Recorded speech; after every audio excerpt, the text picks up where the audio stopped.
warahmatullahi wabarakatuh. Alhamdulillahirabbil alamin. Wassalatu wassalamu ala asyrofil anbiya'i wal mursalin wa ala alihi wa ashabihi ajmain, amma ba'd.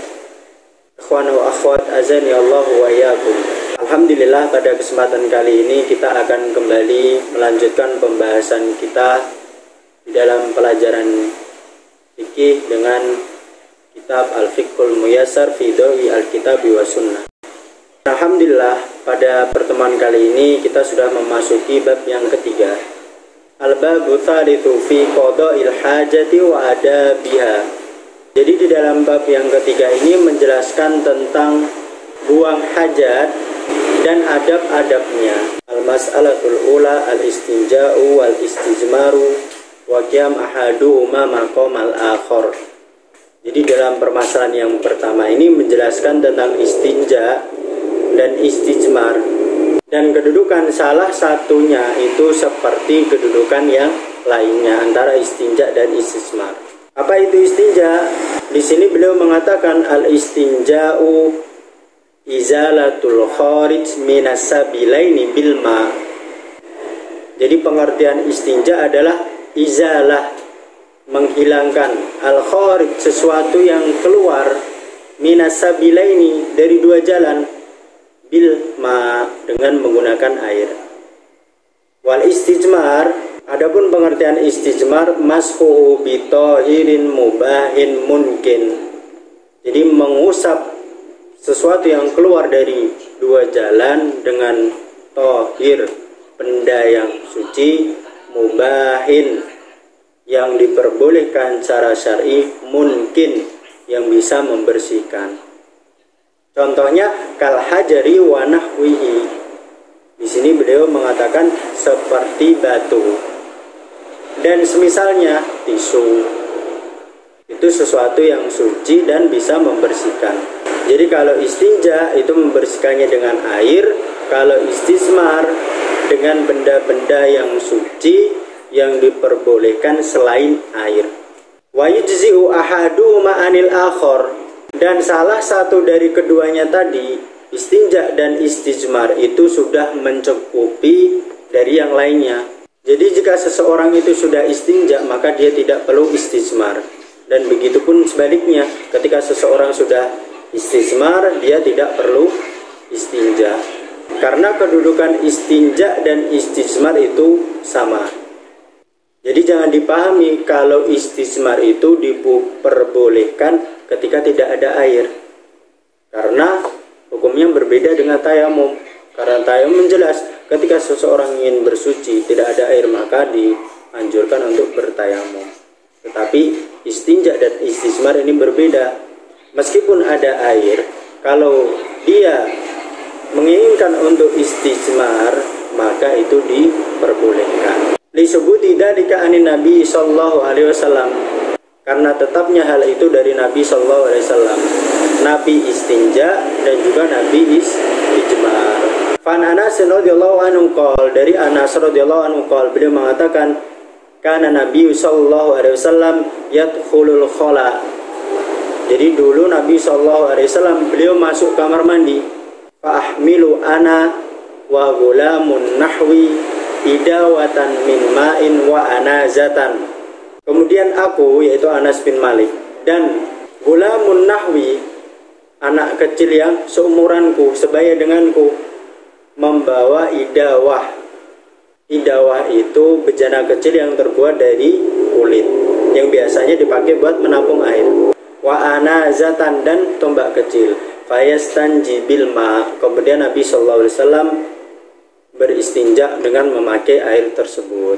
Dan dalam hadis yang lain dari Aisyah radhiyallahu anha, ani Nabi sallallahu alaihi wasallam qol, dari Nabi sallallahu alaihi wasallam beliau bersabda, idza dhaba ahadukum ilal ghaid, apabila salah seorang di antara kalian hendak ke kamar mandi untuk menunaikan hajatnya, falyastatib bi thalathati ahjarin, maka hendaklah dia mensucikannya, membersihkannya dengan 3 batu, 3 usapan. Fa inna tuji'u anhu, karena hal itu mencukupinya.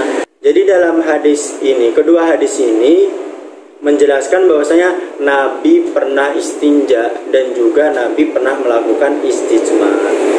Wal jam'u bainahuma afdal, kata beliau bahwasanya menggabungkan antara istinja dan istijmar itu lebih utama.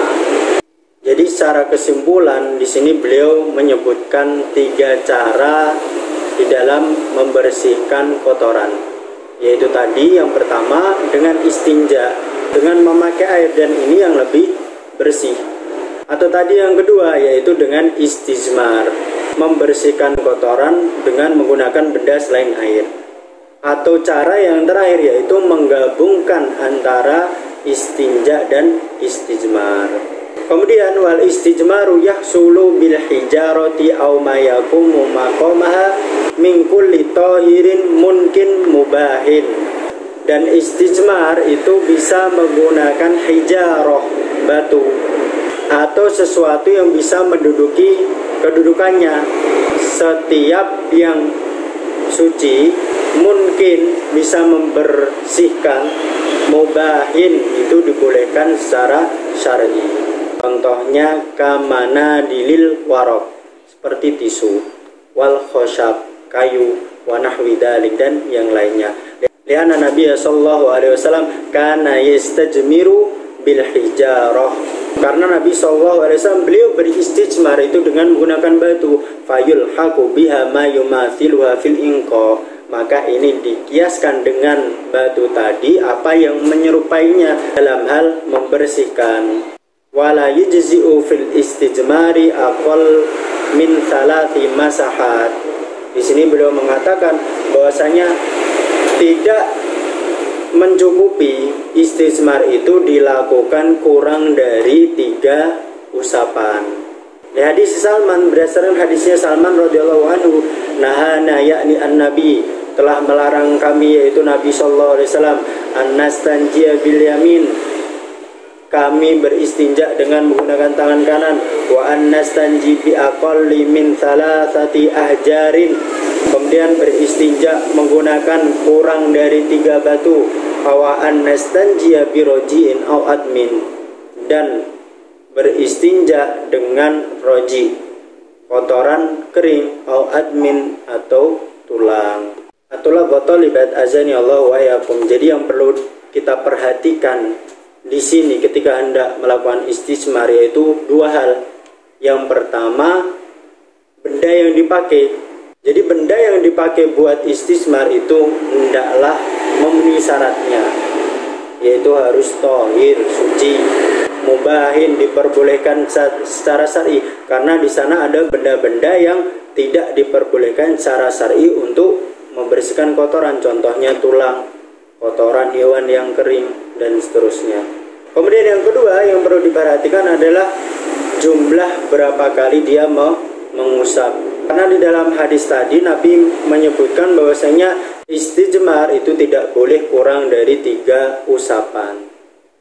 Jadi minimal harus 3 kali. Kalau mungkin merasa masih kurang bersih, bisa menambahnya dengan hitungan ganjil, 5, 7, 9, dan seterusnya. Nah, itu tadi permasalahan yang pertama. Kemudian kita masuk ke permasalahan yang kedua, al-mas'alatu tsaniyatu istiqbalul kiblati wa istidbaruha hala qada'il hajat. Jadi menghadap kiblat dan membelakanginya ketika dalam keadaan membuang hajat. Jadi di sini beliau mengatakan la yajuzu istiqbalul kiblati wala istidbariha hala qada'il hajati fi safra'i bila hailin. Jadi tidak boleh menghadap kiblat dan membelakanginya dalam keadaan membuang hajat di tempat yang terbuka. Safra itu tanah lapang, bila hailin tidak ada penghalangnya sama sekali. Jadi ketika seseorang hendak buang air kecil ataupun buang air besar, sementara dia berada di tempat yang lapang, tidak ada yang menutupinya, maka tidak boleh menghadap ke arah kiblat maupun membelakanginya. Tidak boleh ke arah barat dan juga tidak boleh menghadap ke timur. Dalilnya di hadis Abi Ayyub Al-Ansari radhiyallahu anhu, berdasarkan hadisnya Ayyub Al-Ansari, qala Rasulullah sallallahu alaihi wasallam, Nabi sallallahu alaihi wasallam mengatakan, idza ataitumul ghaid fala tastaqbilul qiblah. Apabila kalian hendak mendatangi untuk buang air besar, maka janganlah kalian menghadap ke kiblat. Wala tastadbiruha, janganlah kalian membelakanginya. Walakin syarriqu aw gharribu, akan tetapi hadaplah ke arah timur atau ke arah barat. Jadi Nabi memerintahkan untuk menghadap timur dan barat. Dan hadis ini terjadi ketika Nabi SAW sedang berada di Madinah. Maka Nabi memerintahkan agar menghadap ke timur dan barat. Karena kiblat dari Madinah itu arahnya ke utara dan selatan. Sementara kalau kita di Indonesia ini, karena kiblatnya ke arah barat, maka tidak boleh menghadap ke barat maupun ke timur. Qala Abu Ayyub, kemudian Abu Ayyub mengatakan, faqadimna Syam, kemudian kami tiba di kota Syam. Fawajadna marakhida, dan kami menemui marakhid, jamak dari mirhat atau artinya khola, kamar mandi WC qad buniyat nahwal Ka'bah, telah dibangun menghadap ke Ka'bah. Fanan harifu anha, maka kami berpaling darinya. Wa nastaghfirullah, dan kami minta ampun kepada Allah Subhanahu wa taala. Kemudian beliau melanjutkan, amma in kana fi bunyan, adapun ketika dia buang hajat dalam keadaan di dalam bangunan, au kana bainahu wa bainal kiblati syai'un yasturuhu, atau antara dia dan antara kiblat itu ada sesuatu yang menutupinya, fala ba'sa bidzalik, maka tidak masalah dengan hal itu.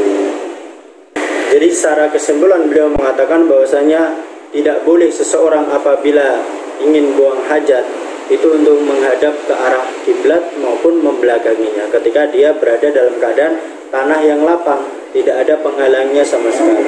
Kemudian jika dia berada di dalam bangunan, maka itu tidak mengapa.